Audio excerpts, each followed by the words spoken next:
Hey everybody, it's Dr. Sasheen. I am so sorry I've been absent. I've been sick, my child's been sick. My voice is kind of in and out today, so let's hope you all can hear me through the oh, I've got cute hair today though, so we're going to call that a win. Alright, so how is it going for those of you who don't know who I am? I am Dr. Sasheen, the metaphysical goddess, coming to you live via Facebook. If you catch this on Instagram TV, hello Instagram TV. If you're catching me on YouTube, hello YouTubers. And of course, if you're out there on Twitter, always shout back at me and let me know what you're thinking. So today I'm talking about, all this week I'm talking about this concept of ownership, which has come up a couple of times in some groups that I'm a part of on relationship advice.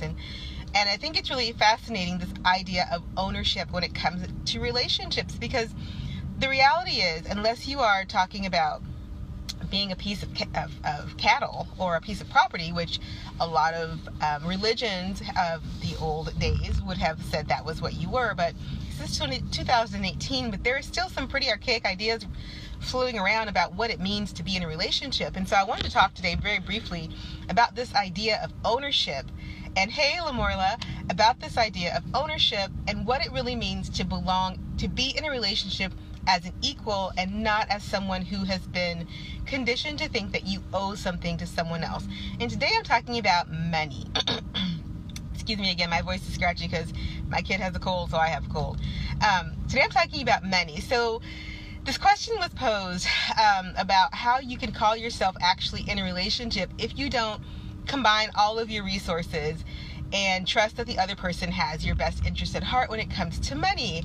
And I, kind of raised my virtual hand and said, hang on a minute, if you are a person who has worked and has an autonomous life before you couple up with someone, is it really realistic to all of a sudden say, we're just going to put everything together and trust that that unless you have the money talk, which most people don't, and that's where I'm getting to towards the end of this, and I'll come back to that, because unless you have the money talk, it's really difficult to go from being an autonomous, taking care of yourself human being to being coupled together in such an intimate way around your finances, because we all have money blueprints and we all have money rules and we have money paradigms and money scripts that we follow, whether consciously or subconsciously.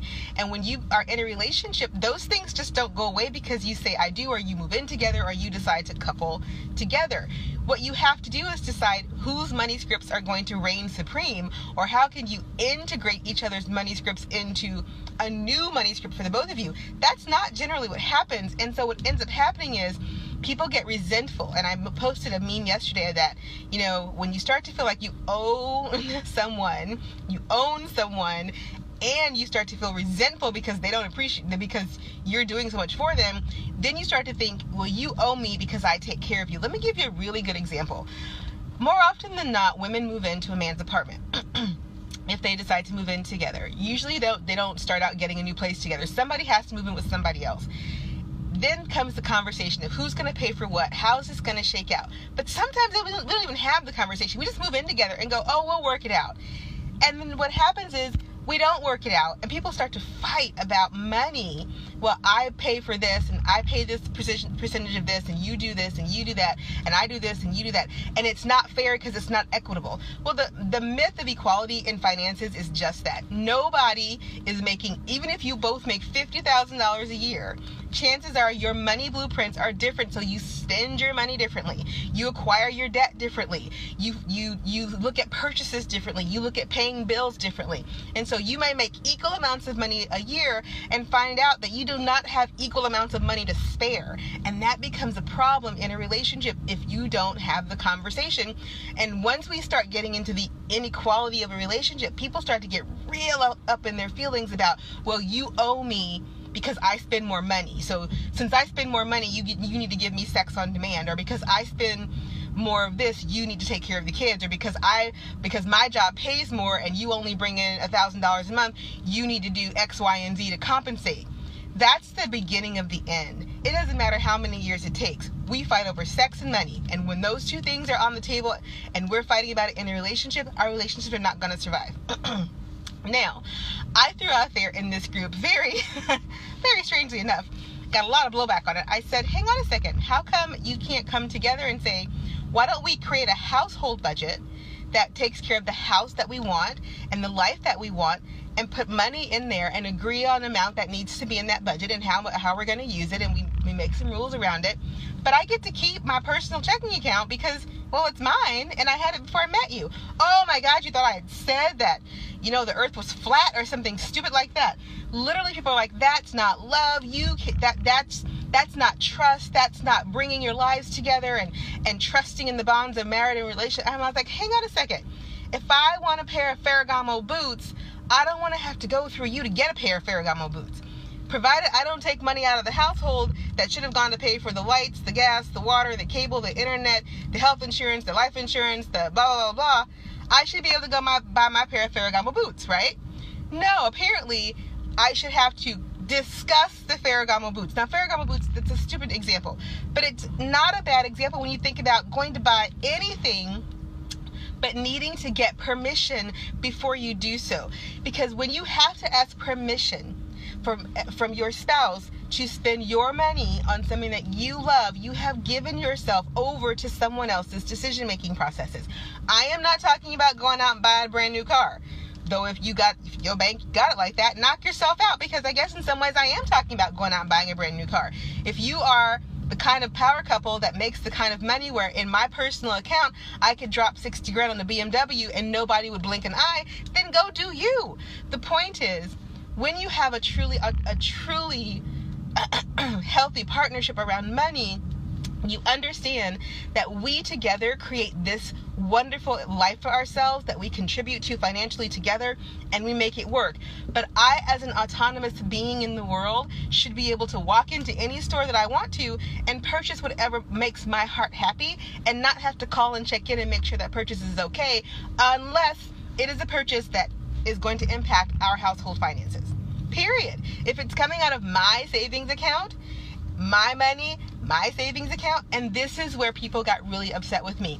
When you say my, you're not talking about we. Missing the part where I said we have a money blueprint for the house and our relationship and our life. This doesn't negate my money blueprint, because here's what starts to happen in relationships. What happens very simply is, I want to have this thing. I don't want to have to ask you. I'm going to go get it anyway and deal with the blowback of you being mad at me, because my money blueprint says I work for a living. I should be able to buy myself something that I want from time to time without getting it past you. Because your money blueprint might be, we need to save every dime that we work for because we're saving for a family or for bigger things or for this, that, and the other. Now you have these two competing money blueprints that are happening all the time. Instead of, hey, we're saving for a house, that money just never gets touched. But if you have an extra 20 grand and you want to go buy X, Y, and Z, I don't have the right to say, well, you should put that in the money, you should put that in the house fund because that's what we are saving for. No. We have an agreement. When we get paid or when we have our investments come in, a percentage of that goes over there. The other percentage goes into an account for me. So I get 10% every month to do what I want to do with. And if I save all that money for a year and go buy that BMW, you actually don't get to be mad at me over that. I took nothing away from what we agreed to do as a couple, but I was still able to be an autonomous human being. It is so important not to let relationships get to the you owe me stage. Once we get to the you owe me stage, we're on the downward slope of a relationship that says, the only way for us to be equitable is if you do as I say. And that does not work for actual relationships. So if you're in a relationship and you've never had the money conversation and you're having money issues, stop. Sit down and ask each other some really hard questions. What is your money blueprint? What's your money paradigm? Do you feel like you earn to spend, or do you earn to save? Because, well, those two people are going to always do this together, right? Do you have to spend every dime, or are you saving for a rainy day? Everything, is it always raining and never any fun? Or is it, okay, we might be able to loosen up a little bit and have a little fun with money if we make a money plan.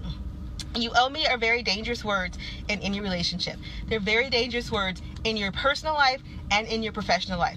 So never, ever, ever allow you owe me to become the paradigm by which you are functioning in your money relationships. All right, that's it for today. Hope it was very useful to you. I will see you again tomorrow when we talk about another aspect of the you owe me saga, which is sex. All right, y'all. Have a good one. Bye.